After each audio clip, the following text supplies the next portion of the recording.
Corns are usually displayed on the fingers and other areas of the feet.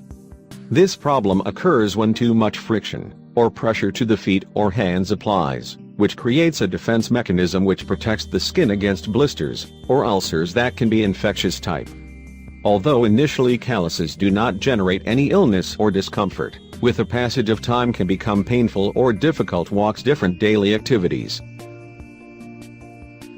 Note: other possible causes of corns: dry skin, reduced fat filler, regular blows from objects such as a hammer or the racket, etc.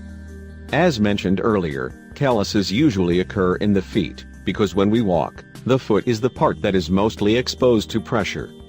Athletes, dancers, chefs, musicians are at greater risk of experiencing calluses. However, you should not worry, because in this article we will show you the most effective home remedies, which help get rid of calluses in just a few days. These tricks are very simple. Just follow the simple instructions. Here's what to do.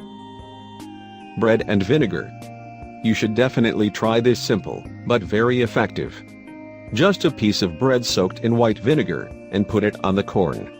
Cover with cheesecloth and secure with a bandage. Leave on overnight and remove it in the morning. And trust that you will be surprised by the results. Lemon. This is what you have to do. First, you should take a peel of an organic lemon and put it in the callus. Cover with cheesecloth and secure with a bandage, and leave overnight. You can take to remove in the morning. Castor oil. It is very simple. You just need to apply some castor oil in their corns before bedtime. In the morning, you will be surprised by the results.